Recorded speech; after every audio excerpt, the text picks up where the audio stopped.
अभयं सत्तु सिद्धि ज्ञान योग व्यवस्थित दानं दमश्च यज्ञश्च स्वाध्याय तप अर्जवम् दंभो दर्पो अभिमानश्च क्रोधः पारुषमेव च अज्ञानं अभिजातस्य पार्थ संपदम् आसुरीम् त्रिविधः नरकस्येद्यं द्वारेणासनमात्मनः कामः क्रोधस्तथा लोभः तस्मादेतत् त्रयं त्यजेत्। दोस्तों नमस्कार, मैं हूं पवन कुमार दास।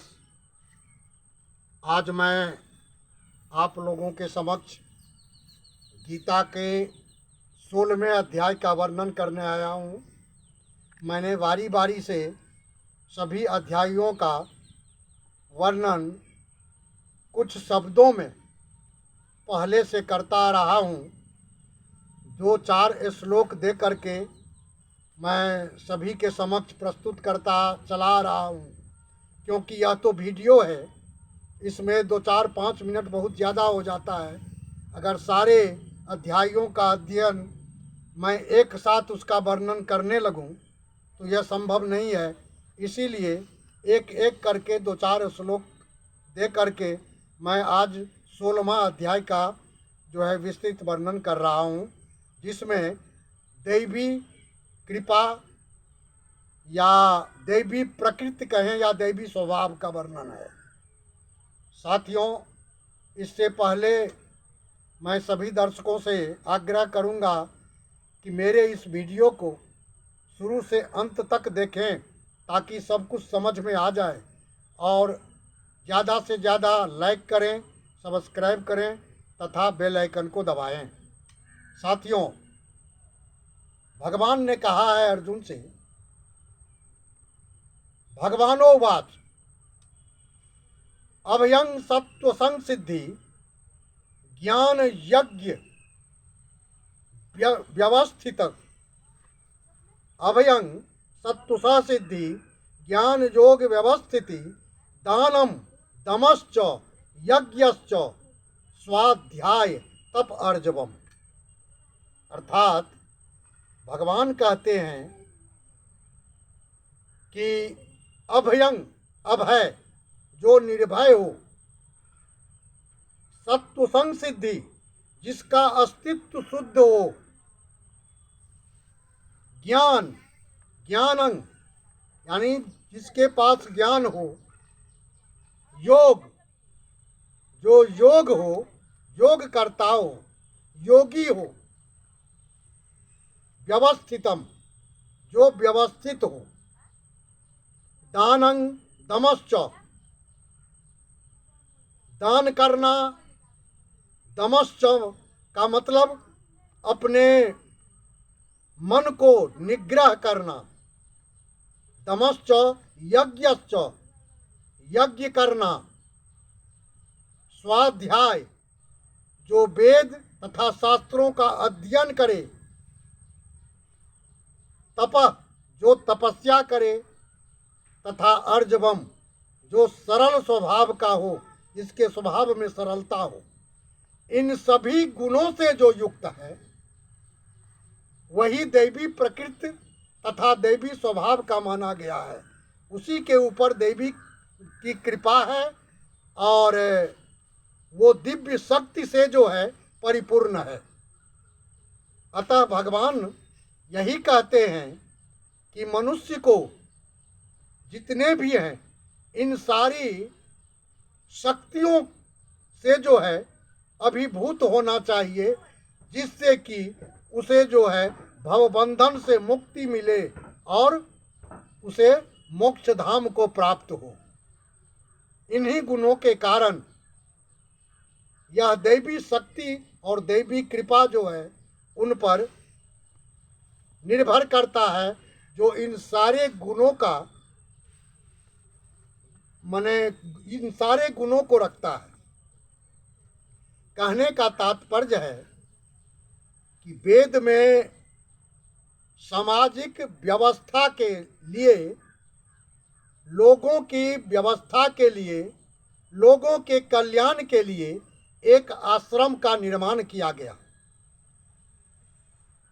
जिसे वर्णाश्रम कहते हैं। उन वर्णाश्रम धर्म के अंतर्गत जो माने सभी मनुष्यों का जो वर्ण है, जो जाति है, जिसको कि मैंने पहले ही वीडियो में बताया था कि यह चतुर्वर्ण्यम, यानी 4 वर्णों में जो विभाजित है, मया सृष्टम, वह मेरी ही सृष्टि है, ब्राह्मण, क्षत्रिय, वैश्य तथा शूद्र। इन्हीं चारों वर्णों को इस वर्णाश्रम के अंतर्गत, उस व्यवस्था के अंतर्गत लाया गया है, इसीलिए इसका नाम वर्णाश्रम धर्म पड़ा है। यह वर्णाश्रम धर्म 4 भागों में विभक्त है। पहला ब्रह्मचर्य आश्रम, दूसरा गृहस्थाश्रम, तीसरा वानप्रस्थ आश्रम तथा चौथा संन्यास आश्रम। अब इन्हीं चारों आश्रमों के अनुसार भगवान ने जो कहा है उसी को मैं विस्तृत रूप से बताता हूं। कि सबसे पहला है कि अभयंग सत्व संसिद्धि, निडर होना, निर्भय होना तथा अपने अस्तित्व को शुद्ध रखना।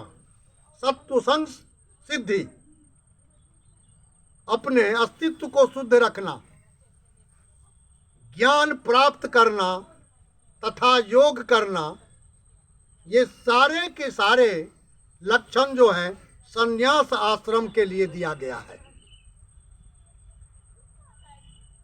दूसरा है दानं दमश्च यज्ञश्च, दान देना। दमश्च का मतलब अपने मन को निग्रह करना, यज्ञश्च यज्ञ करना इत्यादि कर्म जो है गृहस्थाश्रम के लिए दिया गया है। स्वाध्याय माने खुद को वेद और शास्त्रों का अध्ययन करना, ये ब्रह्मचर्य आश्रम के लिए दिया गया है। तथा तपः, अर्जवान, तपस्या करना, वह वानप्रस्थ आश्रमों के लिए है। इन चारों आश्रमों के लिए 4 वर्गों में इसे विभाजित कर चारों वर्णों को दिया गया और इसी विधान के अनुसार जितने भी वर्ण हैं उसके अपने अपने अलग विधान बनाया गया है। ब्राह्मणों के लिए, क्षत्रियों के लिए, वैश्यों के लिए तथा शूद्रों के लिए यह जो संन्यास आश्रम है, संन्यास आश्रम में सन्यासियों को सबसे परम गुरु यानी प्रधान गुरु माना गया है, जो चारों वर्णों के लोग उन्हें गुरु मानते हैं। अतः संन्यास आश्रम में रह करके जितने भी मनुष्य हैं उनको यह 4 कर्म करना ही पड़ता है। निडर होना, अपने अस्तित्व को शुद्ध रखना, ज्ञान प्राप्त करना, योग प्राप्त करना, ये सारे के सारे सन्यासियों का कर्म है। अब यहाँ सवाल उठता है कि गृहस्थाश्रम में हम लोग हैं, हम लोग जितने भी सारे हैं गृहस्थाश्रम में हैं, उनके लिए दान देना, दान भी उस व्यक्ति को देना जो दान लेने के योग्य हो। किसी को दान देने से कुछ फायदा नहीं होता है। जो दान लेने के योग्य है उसे दान देना, जिस प्रकार मंदिर, मस्जिद, गुरुद्वारा, चर्च इत्यादि बनता है तो उसमें दान देना, ये गृहस्थों का काम है। बहुत गरीब है, कोई दुखियारी है, आर्त है, भीख मांगता है, जोगी फकीर है, उसको दान देना, यह गृहस्थों का कर्म है।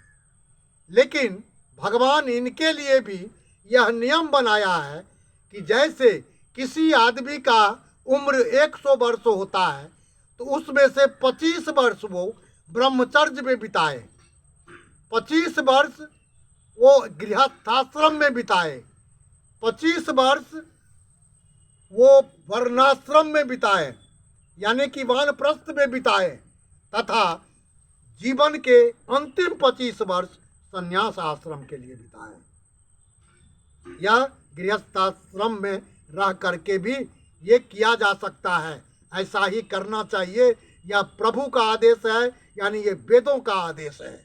अतः हम सभी को इन सारे नियमों का पालन करते हुए चलना चाहिए, जिससे कि हम इस भवबंधन से छुटकारा पाएं और हमारे बीच जो है प्रभु की लीला अपरंपार है, वो जो हैं हमें ऐसे व्यक्तियों को वो चाहते हैं और अपने धाम को बुलाते हैं। यही रास्ता, यही जो है सो मार्ग हम लोगों को अपनाना चाहिए। मैं इतना कह के आप लोगों से विदा लेता हूँ। जय श्री कृष्ण, जय राधे राधे, जय जय सीताराम। धन्यवाद।